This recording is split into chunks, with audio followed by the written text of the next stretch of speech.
بسم اللہ الرحمن الرحیم یا ایہا الذین آمنوا اتقوا اللہ ولتنظر نفس ما قدمت لغد واتقوا اللہ ان اللہ خبیر بما تعملون۔ اے ایمان والو، اللہ سے ڈرتے رہو اور ہر شخص کو دیکھنا چاہیے کہ اس نے کل یعنی آخرت کے لیے کیا سامان بھیجا ہے، اور ہم پھر کہتے ہیں کہ اللہ سے ڈرتے رہو، بے شک اللہ تمہارے سب اعمال سے خبردار ہے۔ بسم اللہ الرحمن الرحیم، الحمد للہ رب العالمین، والصلاة والسلام على اشرف الانبیاء والمرسلین وعلى آلہ واصحابہ اجمعین ومن تبعہم بإحسان الى یوم الدین۔ قابل صد احترام حضرات شائقین و شائقات سچا پیغام، السلام علیکم ورحمۃ اللہ وبرکاتہ۔ آج کی محفل میراث النبی کے نورانی پروگرام میں آپ کا استقبال ہے۔ اہلا و سہلا مرحبا۔ ہم آپ تمام حضرات و مستورات کا خیر مقدم کرتے ہیں۔ محترم حضرات و خواتین، تعلیم کا آغاز ہو رہا ہے۔ سب سے پہلے آداب تعلیم کا لحاظ کرتے ہوئے تعلیم کی طرف متوجہ ہو جائیں۔ پورے دھیان سے سننا، عمل کی نیت سے سننا اور تبلیغ کی نیت سے سننا، یعنی سنی ہوئی باتیں دوسروں تک پہنچانے کے جذبے سے سننا۔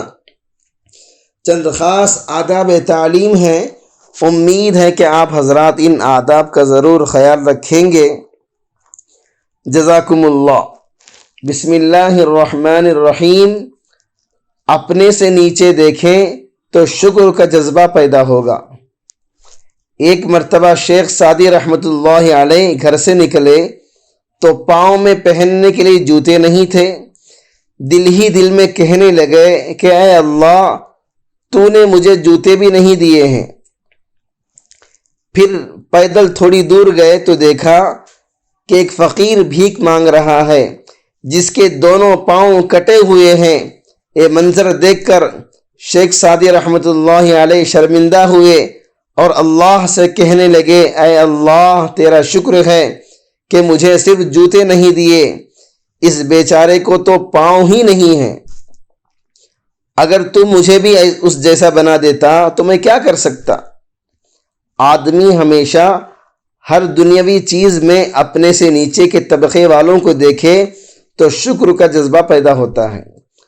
اگر اپنے سے اونچے طبقے والوں کی طرف نظر کرے گا تو ناشکری میں مبتلا ہو جائے گا۔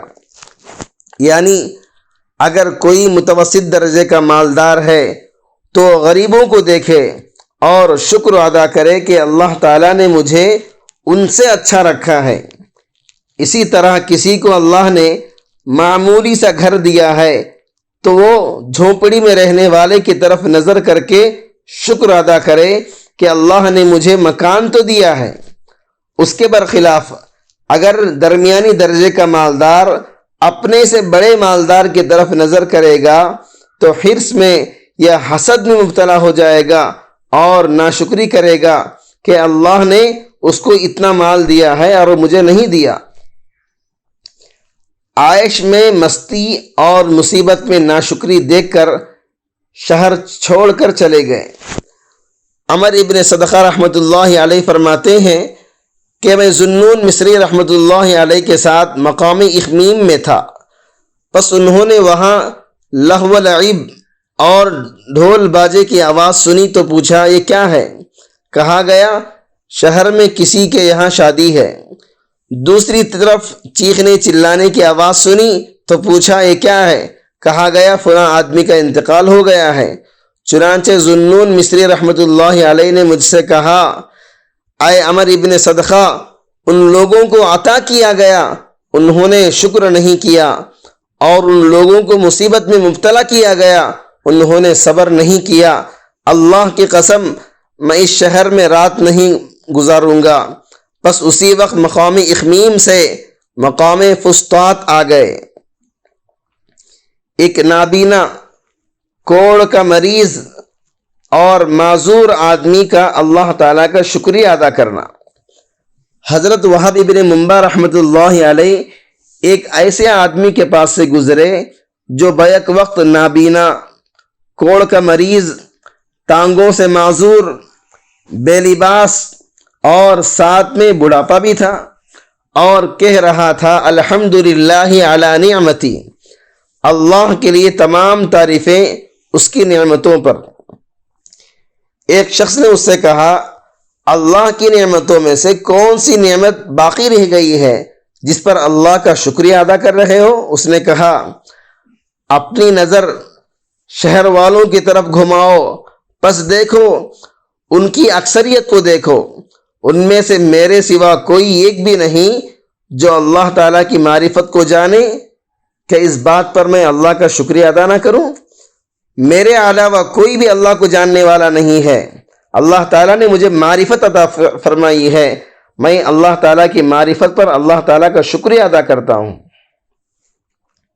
محترم ناظرین کرام، اس دینی اور ایمانی بیان کو سننے کے دوران ہی اس کو لائک کر دیجئے اور شیئر بھی کر دیجئے تاکہ دوسرے بھی اس سے فائدہ اٹھا سکیں۔ اللہ آپ کو جزائے خیر عطا فرمائے۔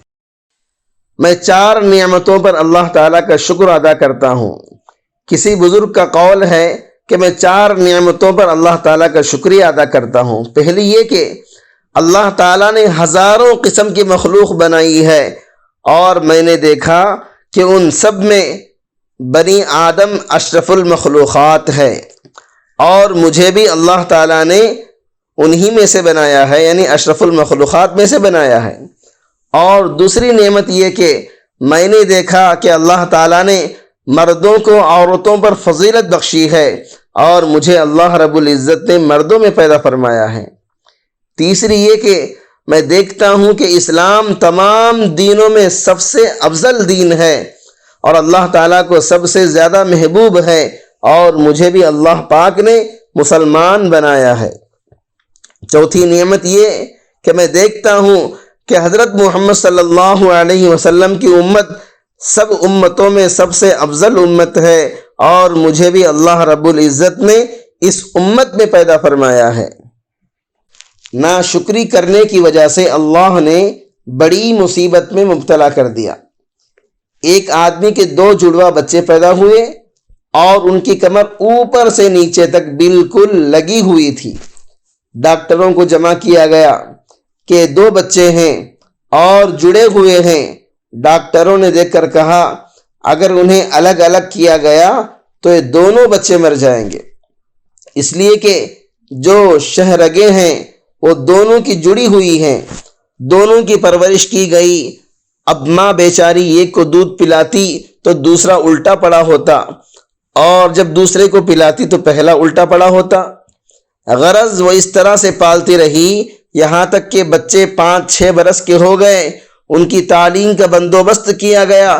خدا کی قدرت کی ایک کے دل میں جذبہ پیدا ہوا علوم دین حاصل کرنے کا، اور ایک کے دل میں جذبہ پیدا ہوا علوم معاش حاصل کرنے کا، یعنی دنیاوی تعلیم حاصل کرنے کا۔ دونوں کے لیے استاذ مقرر کر دیے گئے۔ ایک اچھا عالم بن گیا اور ایک بڑا گریجویٹ بن گیا۔ دونوں بھائی آپس میں باتیں کیا کرتے۔ جو بھائی دنیا طلب تھا وہ کہتا ہم سے زیادہ اس وقت کوئی مصیبت میں نہیں ہے، میرا جی کھیلنے کو چاہتا ہے اور تیرا دل نہیں چاہتا، مگر مجبوراً تجھ کو جانا پڑتا ہے۔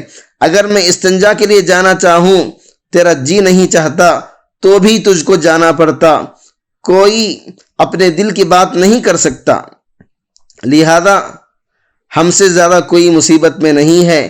یہ سن کر دیندار بھائی کہتا بھائی صبر کرو، اس سے بڑھ کر بھی تو مصیبت آ سکتی ہے۔ اس نے کہا اس سے بڑھ کر مصیبت ہو ہی نہیں سکتی۔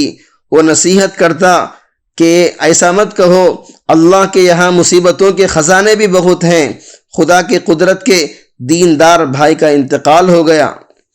تو پھر ڈاکٹروں کو جمع کیا گیا اس لاش کو کاٹو، تو انہوں نے کہا اگر لاش کاٹی گئی تو یہ بھی مر جائے گا۔ اب لاش دنیا دار بھائی کے کمر پر ہے، سوتا ہے تو مردہ کمر کے اوپر، کھانا کھاتا ہے تو مردہ کمر کے اوپر، استنجے کو جاتا ہے تو مردہ کمر کے اوپر۔ اس وقت چھوٹے بھائی نے کہا میرا بھائی صحیح کہتا تھا، مصیبت میں ہم مبتلا تھے لاکھ درجے بہتر تھی جبکہ بھائی زندہ تھا۔ تو اب مردہ لاش ہر وقت جسم کے اوپر لدی ہوئی ہے۔ معلوم ہوا کہ ہر مصیبت سے بڑھ کر مصیبت ہے، اس لیے ہر وقت اللہ رب العزت سے عافیت کی درخواست کرنی چاہیے، ہر حال میں اللہ کا شکریہ ادا کریں۔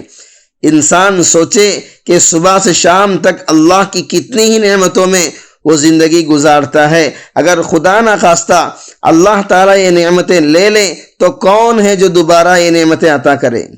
ہمیشہ اپنے سے نیچے پر نگاہ رکھیں تاکہ موجودہ نعمتوں کی قدر آئے، اور جو نعمتیں جسمانی اور مالی اللہ تعالیٰ نے دی ہیں ان کے بارے میں ان لوگوں کے متعلق سوچیں جو ان نعمتوں سے محروم ہیں۔